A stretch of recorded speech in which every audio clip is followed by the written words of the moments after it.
Ready? Go ahead. Here you go. I guess you stuck. I'd like to call a meeting of the Budget Review Committee to order. It's Monday, March 23rd, 2026. It's 8:33 p.m. We're in the Aldermanic Chamber, and it's been duly noticed in 2 places, including the city's website in accordance with the requirements of RSA 91-A:22.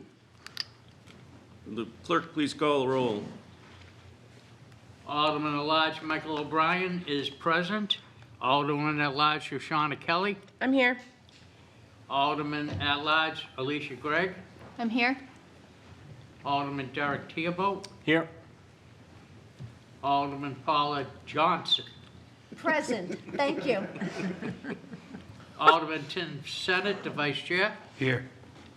And Alderman Richard Dowd. Present. Okay. We have also in attendance Alderman Wilshire, Alderman Clay, and Sullivan. Sullivan via Zoom.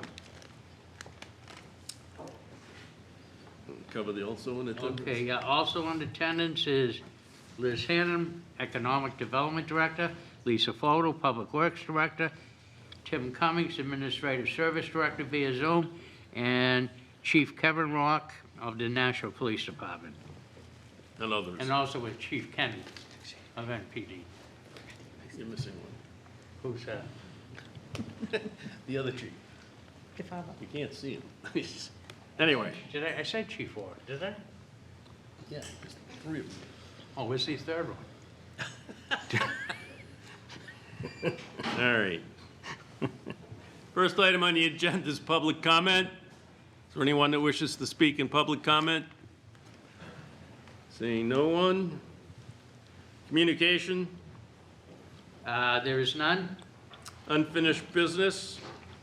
Before us this evening is R-26-003 as amended, relative to supplemental appropriation of $15,000 of assigned fund balance at the Department 161 Streets, account 51300 overtime, and $40,000 of assigned fund balance at the Department 177 Parks, account 51300 overtime, for the intended purpose of covering expenses related to the cleanup and maintenance of Main Street, the riverfront, and Library Walk.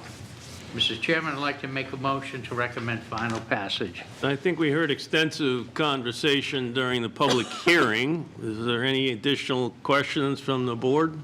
Alderwoman Kelly? No questions. I was going to say somewhat of the similar fashion that we've beat this one to death, and I do appreciate everyone who did the diligent work to get it down to this really sharp number, and I will be supporting it. Yeah, and I want to thank all the aldermen involved in rewriting and tweaking and spending a lot of time on this. Alderman Klee? Thank you, Mr. Chairman. I just want to make some clarifying comments from the public so that they can hear.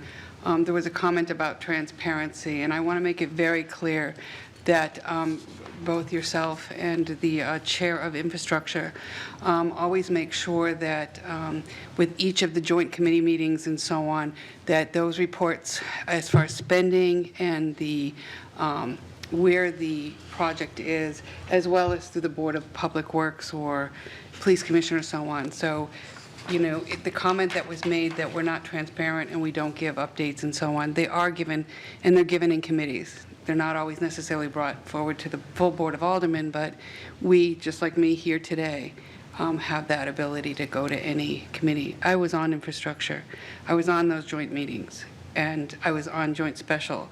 We get regular updates, complete transparency, and I want the public to hear that and to know that. And I appreciate all the hard work that everybody does, so thank you. All the minutes are online. Yes. All right. Any other questions? Seeing none. Motion is by Alderman O'Brien to recommend to the full board final passage of R-26-003. Would you call the roll? We don't need a roll call. Don't need to.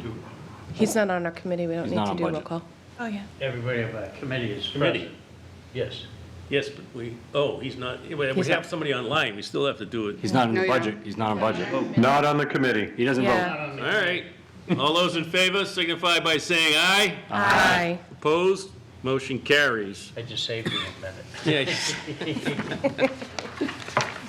Also before us this evening is R-26-007, authorizing the mayor and city treasurer to issue bonds not to exceed $3 million for the Public Works Division garage design. Mr. Chairman, I would like to make a motion to recommend final passage. Motion is to recommend final passage of the amended R-26007 to the full board. Any discussion? Alderman Tebow? Thank you, Mr. Chair. I should make a joke about the James Bond reference, right, and say license to build, right? License to build. So I definitely will be supporting this. I think I've been there, and it's been a few years since I've been there, so, it's a crime scene. Chief Rourke should come up here and arrest us for allowing people to be in that building. It's like Director Photo said, it's deplorable. It's in bad shape. I know we're in times when spending money we have to look at every dollar. So it is concerning that we have to spend this kind of money. But how long can you let people live or work in a situation like that? I do have a question for Director Photo. They put up the slide earlier where it had the different concepts in 200,000+ square feet, and now we're 130,000 square feet. And it's up to 47% of vehicles covered opposed to what we are today. Is this going to allow that some years in the future, 20, 30, 40, that you could expand it? Will there be room to expand this into a bigger facility if needed someday in Nashva's history, or? I suppose we probably could do that, but I feel very comfortable that this will meet the needs of not only our current operation, but future operations. We will not be able to store everything inside, but we will at least be able to store inside what we need to seasonally, which will be a big help. So this gets us completely undercover in terms of our plow equipment, for instance. So that would include all of streets, all of parks, everything. So, we'll have some other covered storage. You've probably seen the C-span structures that we have now that the trash trucks are under at the landfill. So we're going to try to utilize that so that everything is at least undercover if they're not inside a building. So we feel we've spent a lot of time, the team and myself and the experts, really looking at this, and we do feel like that it will meet the needs of the division for many, many years to come. Follow-up comment. So the question was asked in the earlier meeting, like, how this impacts or saves Nashvans, or how does it help them? And I think the one thing that appealed to me in the presentation that I caught, we've talked about this a lot before, so a lot of those things we'd already gone over, but when showing the example of how long it takes to get a vehicle out of there to go plow a street or to do something compared to how easy it would be in the new garage. And that half an hour, we get calls, we all probably get calls or emails saying, hey, my street's not done yet. What the heck? How come my street's not done? And maybe this will give that, right? And that will help people get their streets done quicker, or whatever their issue is, right? Because now you don't have to wait a half an hour, you don't have to do all the work that you have to now to get that out there. So, the comment earlier about transparency, and DPW has been great with any projects. You guys did obviously the other building, and I had toured that before that building was done, and I toured the facility there. I remember people saying, oh yeah, we work here, and you can hear the mice going up and down the walls, and I'm like, who wants to work in an office where the mice are going up and down the walls, right? So, that project, I don't see any right to knows on that project. So obviously, we were pretty transparent about that, and the money was followed in the correct way. So whatever that was spouted was wrong, and I feel confident that your department and the people that are working with you and for you, and even Director Cummings, I think will be fine and making sure we get the updates we need on this. So I'm gonna support this piece tonight. Okay, thank Is you. there someone over here? Alderman Senate and then Alderman Kelly. Thank you, Mr. Chairman. Alderman Tebow stole sort of my thunder, but I may dwell on that for a second anyway. But I had a question in the immediacy, and I guess this would probably be a question best directed toward Director Cummings. we have a lot of projects that I feel like sometimes get hung up in the design phase. I just want to be sure, I like this legislation that's in front of us tonight because it's $2.5 million cheaper than what was originally being contemplated, but I just want to be sure that if we approve this $3 million tonight, this is it for design? Next task is going to be construction? If I may, Mr. Chairman?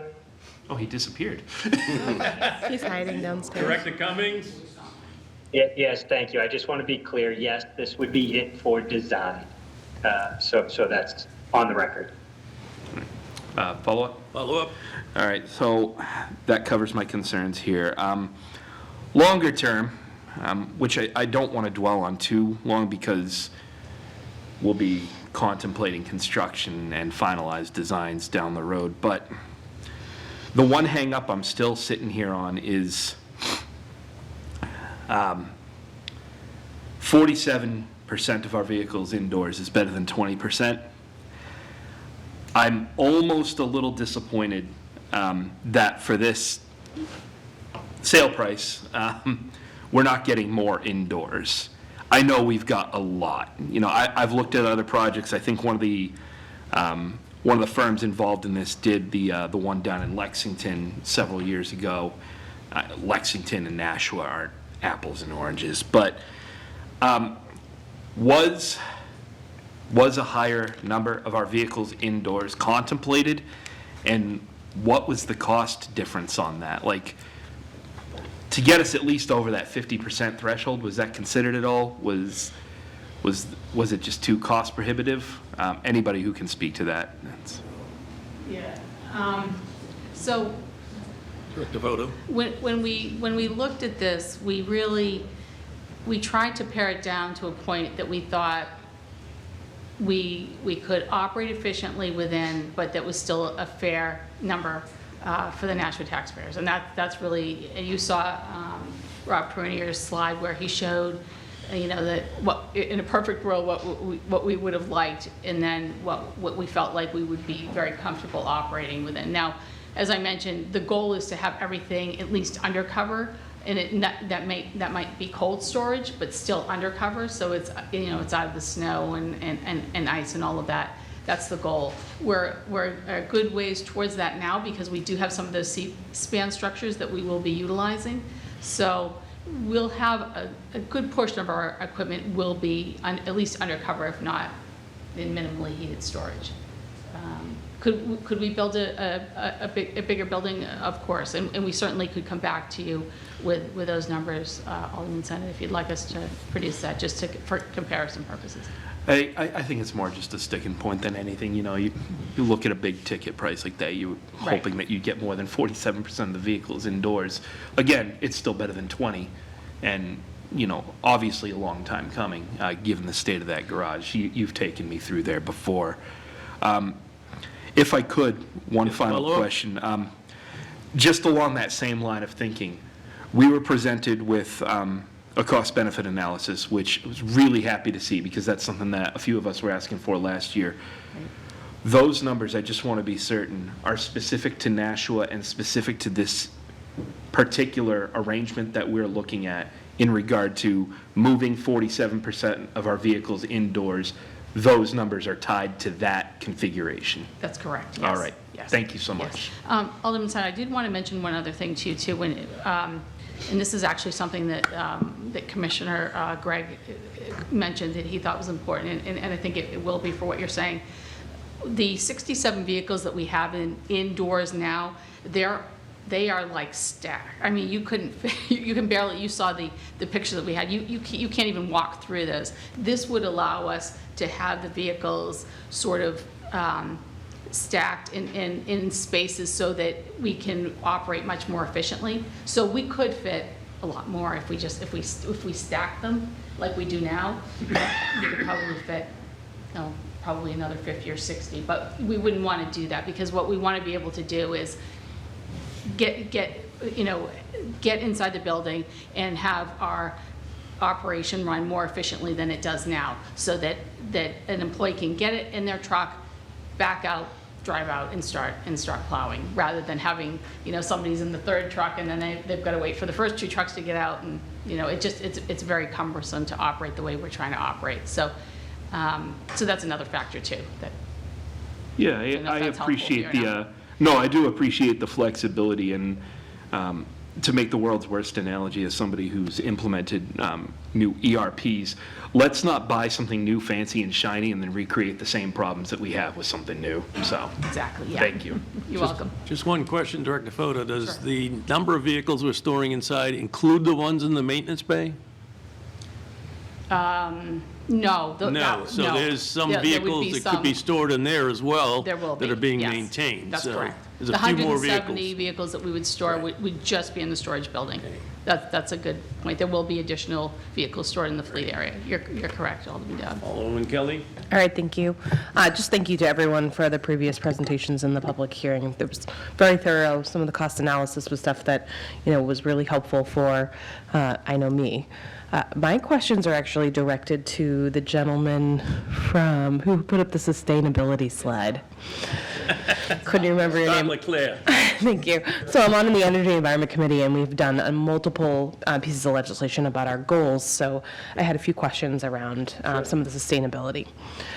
So I guess I'll start with, maybe this is Director Photo, but I was wondering if, as we're moving to having more EV vehicles, do they have different needs in terms of equipment or space when you're maintaining them? And did we consider that?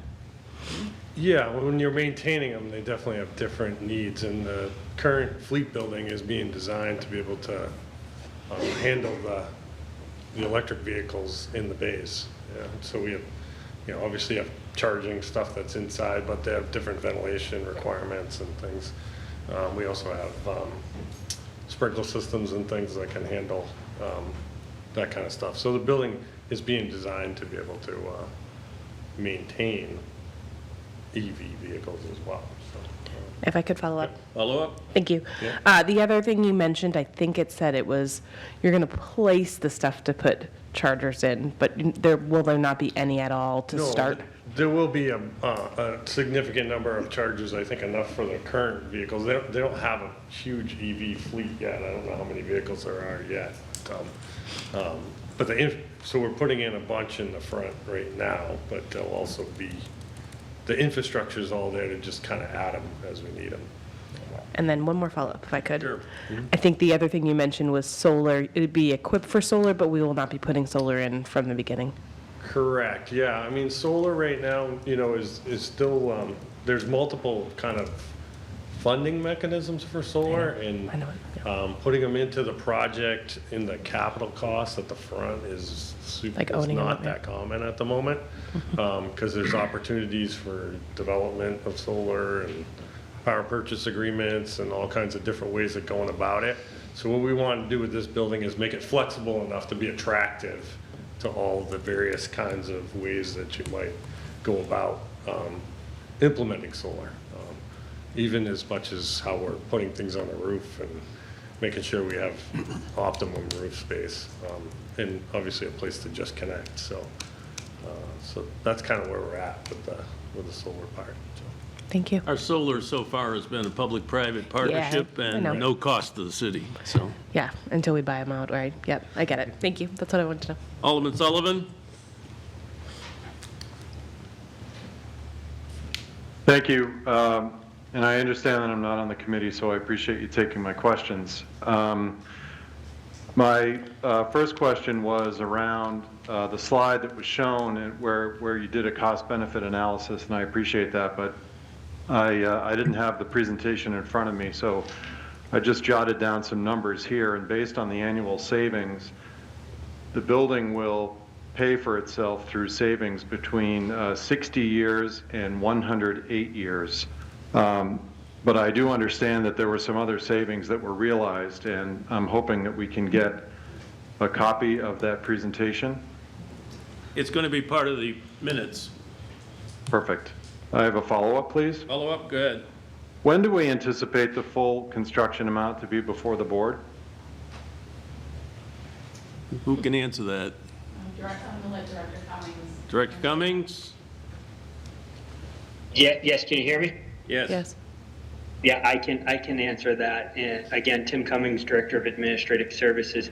I would anticipate us being able to present some sort of construction bond resolution probably in the May timeframe is how I see this unfolding at this time. Something in and around that type of timeframe. We're trying to. CFO and right now are trying really hard to sync it up with the budget schedule. And as you know, that's we're working through some of those details right now, but we're definitely this spring.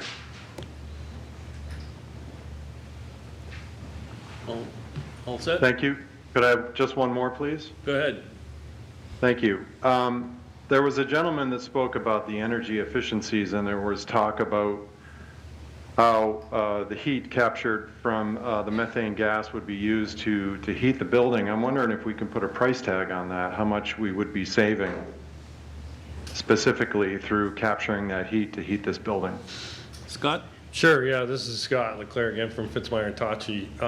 So it's approximately about $100,000 a year. The slides do have the numbers in it. They're down on the bottom of the chart. Against like a code minimum building, it's right around 100,000. That's for the heating energy offset right there. All set? Thank you. Yeah. Yes, thank you. All set, okay. And then I have Alderman Gregg. Thank you. So I just wanted to talk too about, we haven't talked a lot about the efficiency part of this, that they really are running. I think they do a great job right now with snow removal. They certainly were tested this year, and right now they're trying to operate in multiple locations, which is tough. So I would just say anybody who has not gone to take the tour of the streets, you really, really should, because when we talk about numbers, I think sometimes it's hard to wrap our head around. But like Director Photo just talked about that like-for-like situation, when they say they have 67 vehicles inside right now, if you made that operational like what they were showing on the diagram with the truck coming out, it'd probably be more like you could maybe put 20 in there. Like they have to angle these things to get them in right now, and it's really awful. So I think that overall, I would just encourage anyone who hasn't gone and done the tour to make sure that they go do that. And really look at that, because there are certain things we're not going to be able to put prices on just yet until we start really moving this. But that operational thing and our the hourly rate for our employees and stuff, all of that is going to be affected by having an efficient process. All set? Alderman Johnson? Thank you very much. A question for Mr. Cummings, please. Director Cummings? You said this piece of legislation, this resolution, we dropped it from 5.5 million down to 3 million. And you had stated that the 2.5 million will be going into the construction of the building instead of upfront costs. It's going to be more on the back end. Is that correct, what I was reading? If I may, Mr. Chairman? Yes, go ahead. Not all of that 2.5 would necessarily get put into the back end, but certainly some of it would. As an example, there's really no need for the early release packages anymore that we were contemplating and I have a feeling that the fire training facility is going to be done in a way that potentially could be less money. So I don't believe it would rise to the whole 2.5 as indicated. Okay. You have a follow-up? Yeah, I've got a couple of follow-ups, thank you. Okay, so we're not going to use that extra 2.5 now, but in the scheme of the project, so you're eliminating 2.5 for when you get the bond, because you don't need it at the front end, so you're not going to need it at the back end either? Not the whole 2.5. So first, I want to say for the record, we haven't finished design, so I really don't know what the true project cost is. We are giving you our best estimates at this time. We need to go through a value engineering exercise. We're going to need to get further along in design before I have any true confidence in what that real number is. But the best I can tell you is we're hovering around $48 million. Or thereabouts. At least that's what it's looking like at this time. Now, could we Could we go up $500,000? Potentially. Could we go down $500,000? Potentially. But, you know, we're in that type of conversation. May I? Follow up? Yeah, follow up. When are we going to see all the projects? Because tomorrow night, we're going to be talking about the fire station on Pine Hill. So that's another big project. So I'm going to ask you, how many big projects are you putting before us within the next 1 to 2 years? Only because, you know, this is very important. The fire station's going to be very important. You know, there's just so much money of the bonding that can go around, and I keep saying, what is the priorities of our buildings that we're going to have to do? Because I was looking at the packet earlier, the renovation set on the fire stations, you're asking to build another one. We have to do the DPW garage, so I'd like to get some type of, between now and then, I guess, what is going to be our priorities on all these buildings, new buildings and renovations? I Because can answer that. The ad hoc committee that was set up is going to, we passed legislation that we would spend X amount of money on projects a year over the next 5 to 10 years. And the ad hoc committee puts them in the slots, and that will break down each project and when the money is going to be bonded. And that will be coming soon, but I don't call that meeting.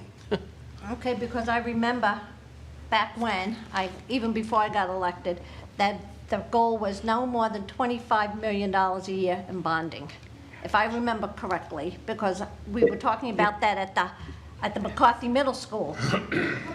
Director If I may, Cummings? Mr. Chairman? Yep. Go ahead. If I may. Yeah, thank you. Tim Cummings, Director of Administrative Services. Almost 100% correct on that statement. It was 25 million over an average of 5 years. So, you know, you could have some years more or less. And again, we're talking about debt service that we can accommodate. It also needed to be adjusted for inflation. That was the policy guidance given previously through the ad hoc committee. We will be certainly following that over the coming months, and we will be, you know, having that type of policy level conversation again during this budget season. May I follow up? Follow up? Because if you have some years that you have less, it all has to average out at the end. If we're talking about that $25 million debt service each year, then we shouldn't be going over it. Even if some years are less and some years a little bit more, you're adjusting for that, so it's within the realm.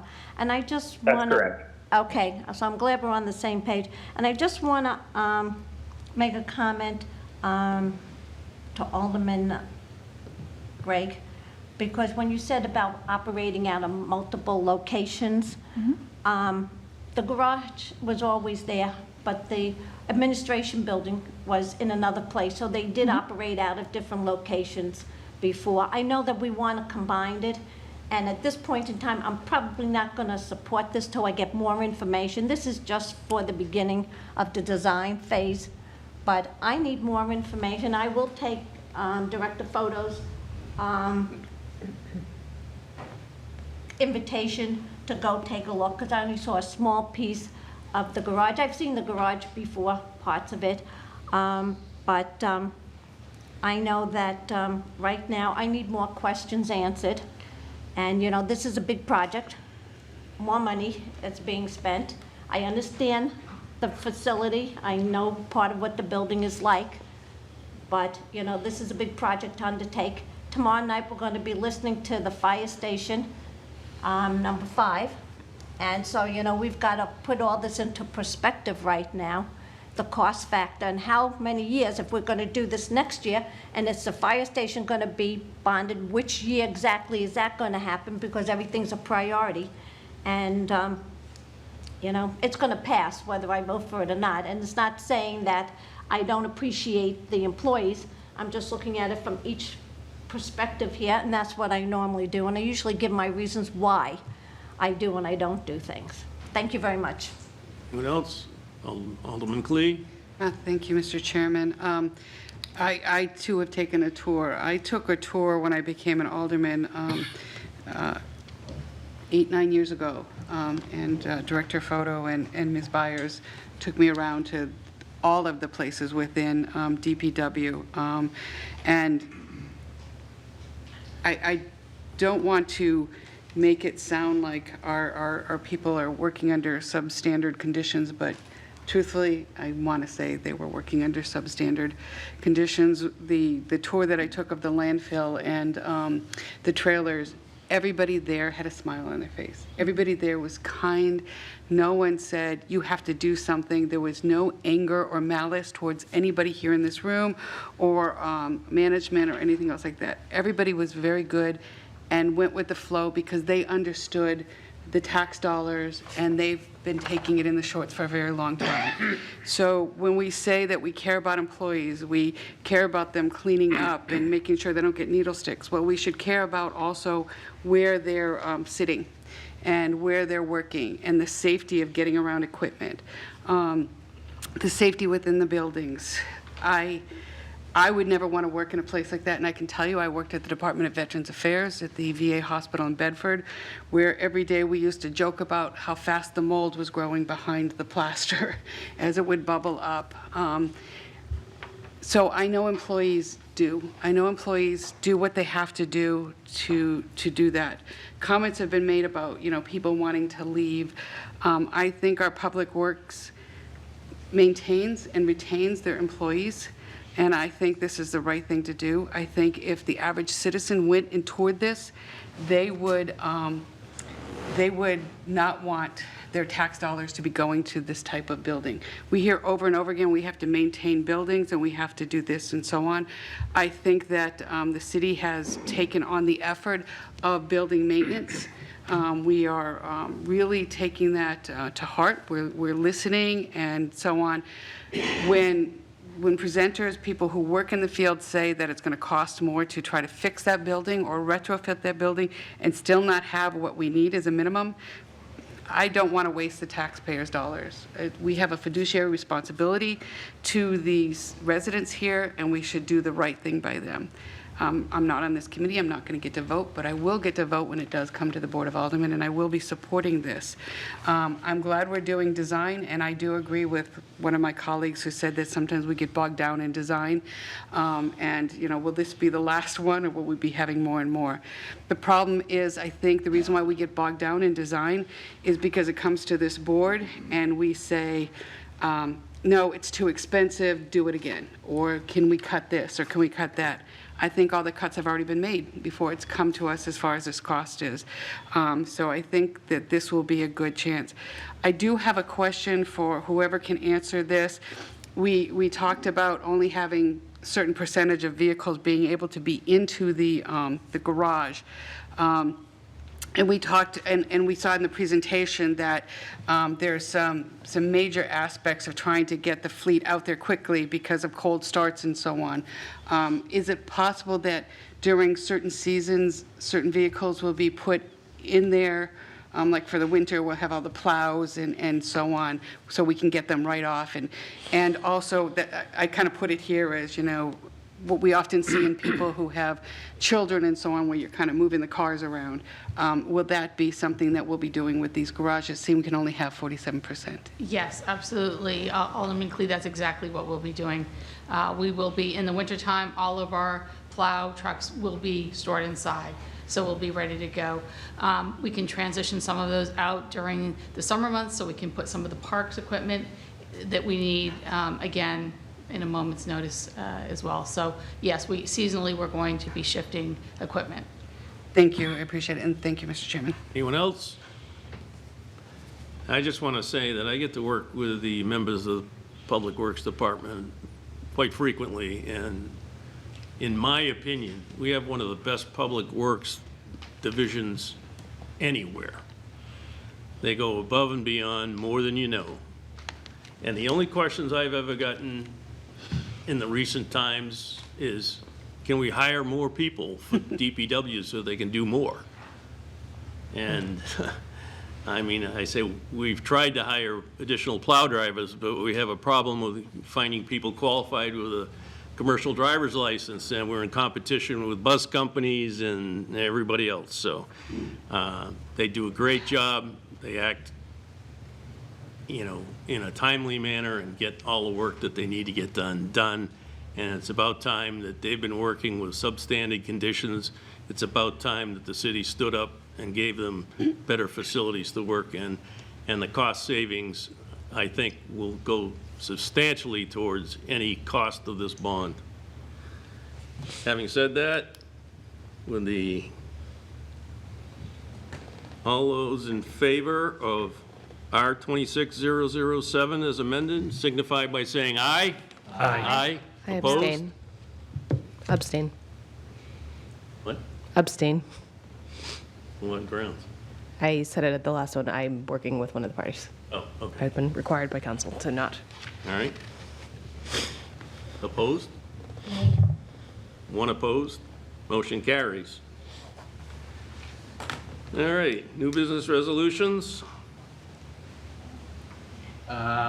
Also before us tonight is R 26017, approving the cost items of a collective bargaining agreement between the National Board of Police Commissioners and the National Police Patrolmen's Association from July 1st, 2026 through June 30th, 2030. Mr. Chairman, I'd like to make the motion and recommend final passage. Motion is to recommend to the full board final passage of R 26017. Is there anyone here that's going to be presenting? By the way, I believe, if I'm correct, that the previous motion's going to be on tomorrow night's agenda. Yes. Yes, it is. Yes. Chief Rourke, You can you can sit if you'd like. Whatever you want to do.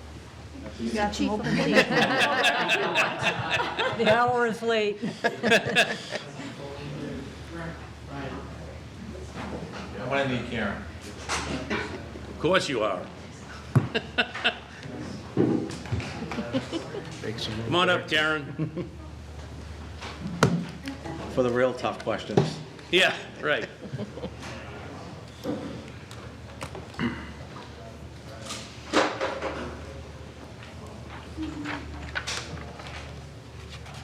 Go ahead. Good.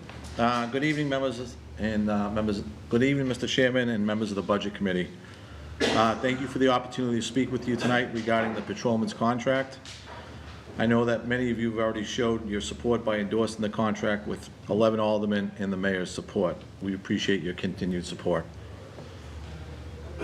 First, I want to make notion that the 3 police commissioners and I support this contract, and I want to give kudos to the patrolmen because the times we're in with law enforcement and retention and recruiting, they came in, they were very respectful. They trusted the process, and at the end of the day, they provided a lot of valuable information that we learned with other contracts in the state, which we were very surprised. So over the years, as you know, there hasn't been as many applications in the past for law enforcement, where 7, 8 years ago, we would have 500, 600 people show up for a test.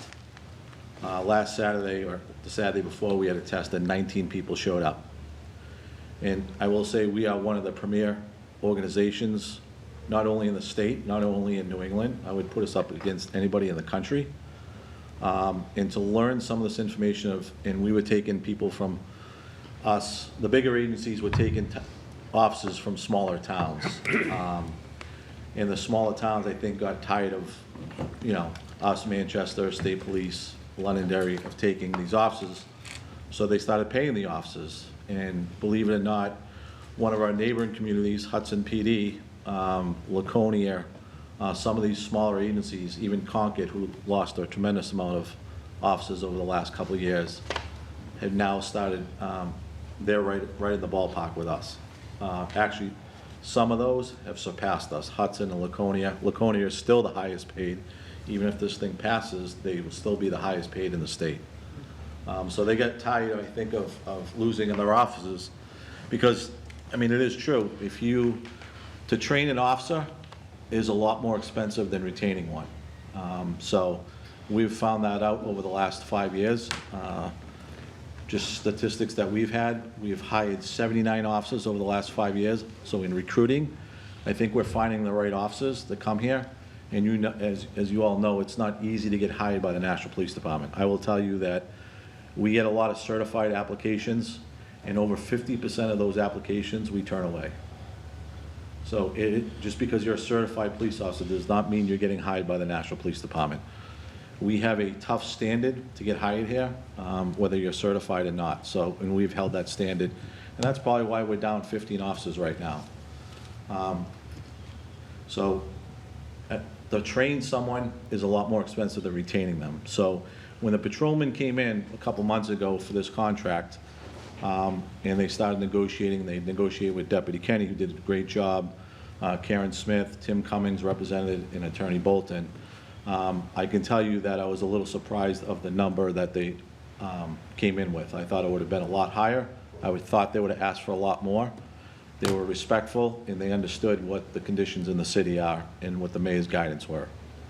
So I do applaud them for that. So, but I also believe in, we have to pay them a good salary, fair, and be consistent because of what the other agencies are doing, and then what we are about. And I think we're above everybody else in the state, New England, in this area. The training that we do, and I will tell you, and I think you guys all know that the past couple of years, we've been involved in some pretty major incidents. One of them, you know, and you don't know till you get to that, because we've seen other agencies fail at that when you have an active shooter. If you watch around the country, there's been many agencies that failed. I will tell you that they performed flawlessly that night. I think anybody that knows anything about what happened that night, they will say the same exact thing. And why were they flawless? Because they trained, they had the courage, and you don't know till you get to that spot, whether you're gonna have the courage to go into a spot. We saw it down in Florida where there was a shooting in a classroom, and they stood outside the classroom. Well, the men and women of Nashua ran right into that restaurant and that event that night. So it is a different agency, and we train that way. We hire, and I always say it, we hire good people, and we make them great police officers. And I think that recipe has been successful over, I've been here for 27 years. You know, and I'm very proud to work here and now to be chief. But the people we hire is a different level.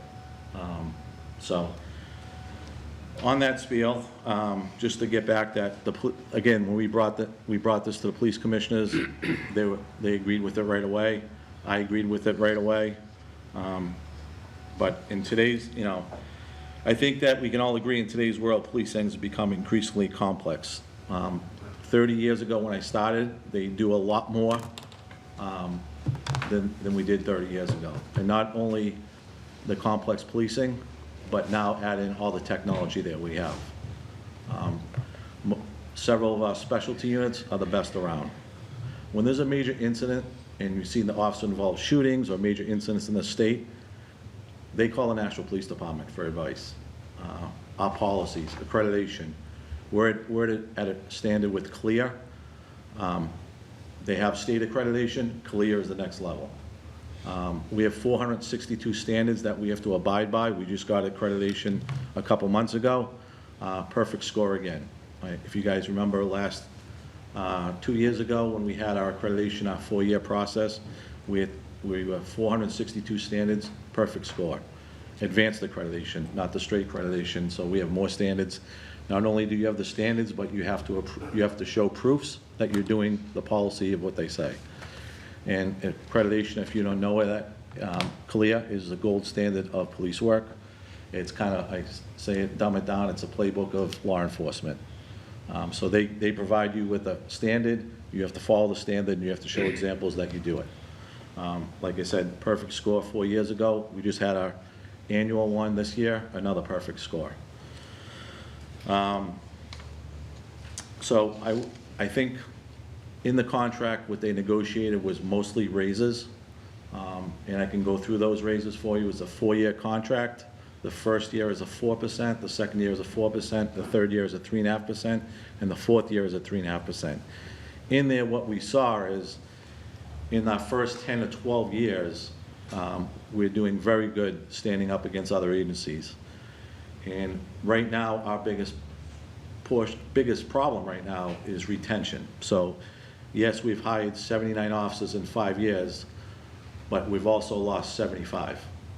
So we've gained 4 officers in 4 years, which is amazing when I saw the numbers. We have a tremendous amount of them just leaving the job. And when I came on 30 years ago, no one left the National Police Department. If they did, they went to Mass State Police, or they went to a federal agency, which we trained them up, and then they go to a federal agency. That still does happen, don't get me wrong. You don't see us leaving to go really to another New Hampshire agency, but they still do go to the feds, and they go to the Massachusetts State Police, because, as you know, probably 80% of our police department is from Massachusetts, including myself. So they will go back down there, but now what we're seeing over the last 5 years is officers leaving the profession altogether, because of the complexity of it. So I would say more than half of the 75 have left the profession and gone somewhere else and went into the private sector.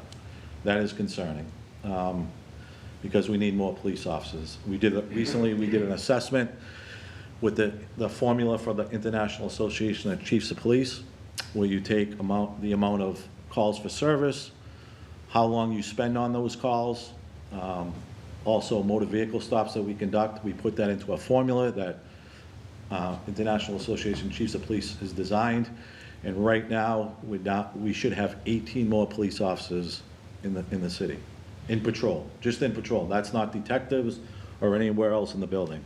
That's just in patrol. And we all know what's going on in the city with the development of housing and more people moving into the city, which is great. But at some point, we're going to be in trouble here, because we're going to be behind the 8 ball. You also had 2 large casinos move into town. So, you have 1 officer right now. The way we have it set up, we will look at this, our sector boundary coverage.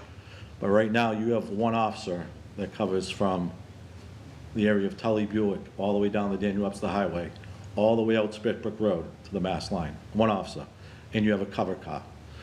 So essentially 2 officers, and if it's busy downtown, that other cover car is downtown. So we are definitely gonna have to look at expanding, but I can't honestly come before you when I'm down 15 people and ask for more officers. I can't do that. I will never do that, as long as I'm chief. But that day is gonna come. Just be prepared. When we get back up to full staff with the housing, which is great, and more businesses is fabulous to bring into the city, but response times and officers' safety and the safety of the community is going to be important. So that day is going to come. I don't know if I'll be here when that day comes, but that is definitely a problem coming forward. So if you guys have any questions about the contract, I can go through it. But again, they mainly focused on raises because they wanted to be compensated. They could have asked for other stuff. They were respectful, professional. I applaud them for that. I think they definitely could have asked for a lot more stuff. But they were really good, is what I'm saying. Questions? Alderwoman Kelly? Thank you. Thank you, Chief, for coming in. I know you guys run a tight ship, and I'm always proud that we have such an incredible group of people on the National Police Department. My questions, I think this is a fair contract. My questions are a little bit more logistical. So the first one, I was actually hoping Director Cummings was going to stay on, but I had the same question when we had the last contract in front of us. Both this contract and the last one, instead of keeping it sort of vague in terms of our healthcare plans, you put in every little line item. And I was just wondering why we shifted to putting such detail instead of like, we'll offer an HMO into this plan. And I don't know if you can speak to that or if I have to ask Director Cummings. Karen Smith, in the contract itself, that's how the contract has been over the years, and we didn't change it. Is basically for the different plans, the HSA and the HMO.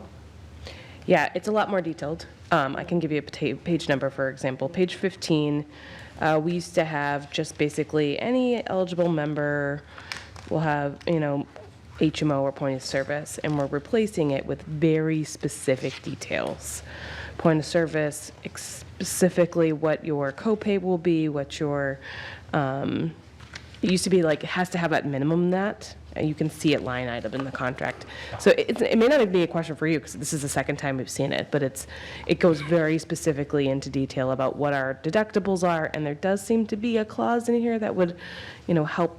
I'm just wondering, like, what if we need to change something? What if the insurance company no longer has that plan? This is so specific, and we used to kind of keep it kind of vague. Yes, I would have to have Director Cummings answer that, but my assumption is that we're just trying to get all of the language in line with all the contracts within the city. I believe that's the answer to this. Yeah, there's a little opt-out clause, but I've seen it twice, so I'll ask Tim. The opt-out clause is new. Okay. That is new, but as far as the rest of it, I would say that they're probably getting it to be consistent within contracts. Just on the record, it makes me uncomfortable. It used to be a little bit more, we're going to offer some plans that have these things versus like putting in for 4 years that these are the exact pharmacy benefits. We know that healthcare is changing all the time, and it's the number one pusher of our budget, so I was just surprised about the specificity. And this is not your contract in general, it's just I've seen it twice now. I'm like, And that's why I'm leaning towards consistency. But maybe consistently not the best choice. But again, the quality you want to check with the director. Yeah, I'll have him offline or memo us on that. One other question I had. So on uniforms, they went up from like $750 to like almost $1,100. Can you tell me what that's, Chief? Sure. So do you know how much a pair of these pants cost? I don't. Well, that was about 2 years ago. Mine were $195. So these are the men and women that are out in the street every day. So they jump fences, they run, they slide. Yeah. They wear their uniforms out more than anybody in the building, so they should actually get the highest in the building. And also, 1,100 doesn't go far, because many of these officers are on specialty units. So they have to buy gear for specialty units too. So it really is probably underpriced, but we did bump them up, because now they're coming back, since I've been chief, this is their second contract back, so for them to only get $1,100 is pretty good. Just to outfit them, I think a shirt was like $135, $150, so you can't wear the same uniform. Well, you shouldn't wear it all week. Especially in July and August, but, 2 sets of uniforms, you're already at $600. You haven't bought a flashlight yet, boots. And we do inspect the officers each day. So when you come through roll call, you get inspected, your boots should be shined, your brass should be shined, your uniform has to be intact. So. Can I follow up? 1,100 doesn't go far. I figured that was the case, but I also was wondering if it was potentially pushed up by our decision to do body cams, if that was part of the push-up, or if it was just general cost of clothing is more. Yeah, just a shirt, this is almost $400, so it's It's a expensive. good-looking uniform. It's expensive. It's designer. Thank you. All set? Yeah. Alderman Johnson? Thank you. I'm going to support this contract. I read some of the language changes in here, and I was happy with some of the language changes. I support our police, because without them, Thank you. we'd have a lot of riots, I think, here in the city. I mean, they're very important to us, when things happen. I work in retail, and there are times that I wonder if somebody's going to come through that door, and we see a lot of the homeless population come in, so I'm going to support this. Thank you. Thank you for everything Thank you. you do for us. Alderman Tebow? Thank you, Mr. Chair.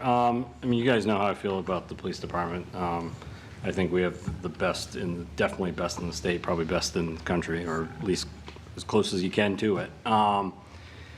I'll support this. I don't think to your point, I don't think they get paid enough. I don't think, so to be fair, I'm glad they were fair about it, made it easier for us. But you got to have a good police force in a city like this, in a city that continues to grow. And we want to keep, in my grandfather's day, nobody left the force, like you said, and now they get to their retiring age and they're gone, and they go and get another job, and they still get their pension. So, the more we can keep good officers here and to keep the citizens safe, I think that's important. So, I'm going to support it fully. So, thank you. Thank you, sir. Alderman Clee? Thank you, Mr. Chairman. I'm not on the committee, but when it comes to the board, I will be supporting this. I just wanted to make some comments. I agree. They're not paid enough, especially when we were able to poach and now we're being poached, or not necessarily being poached, but people are seeing grass greener on the other side. I think the not being paid enough is true amongst our entire city of employees and so on, depending upon the different departments. I also want to kind of do a little commercial for you, for all the citizens that are listening here and wonder what our incredible police department does. They have a wonderful Citizens Academy. And I know my husband went to it, not the city Citizens Academy, but the PD one. It was quite impressive. I've been lucky enough to have a ride-along, and thank you, Chief, for that. And when you do the Citizens Academy, you will see all the work, all the departments and so on, and you will see all these people that are putting their on the line. It's not just the officer directing traffic or, some drug bust or something. It's completely. And what happened at Sky Meadow is proof positive of how well-trained you all are. And I've heard nothing but incredible things about our fire and our police and our emergency management. So I think the city is well-run in part because of our incredible police department. So thank you. Thank you. Any other questions? Seeing none, the motion before us is for recommend to the full board final passage of R-26017. All in favor signify by saying aye. Aye. Opposed? Motion carries. Thanks, Chief. Thank you. Thanks, Karen. Thank you. Thank you for your support. New business ordinances, There is none? table in committee, There is none? general discussion. I want to mention that in talking with Donna, we've had issues with some of the divisions meeting the dates in April, as well as some of the budget committee members that are going to be gone during that week on vacation. So at the current time, we're looking at pushing the budget meetings. We may have one the 16th of April, but the rest of them will start in May. And we will probably have to move the public hearing on the budget out a week. So Donna is working her magic with a Ouija board back there, trying to schedule everything, and we'll have more information as it comes. Any other comments? All right. Public comment, there's no one. Remarks by Alderman? Nope. All right. I believe we're Alderman O'Brien. Oh, actually, Alderman Senate. Motion to adjourn. The motion on the floor is to adjourn. All in favor signify by saying aye. Aye. Opposed? Motion carries. We adjourned at 9:30 PM.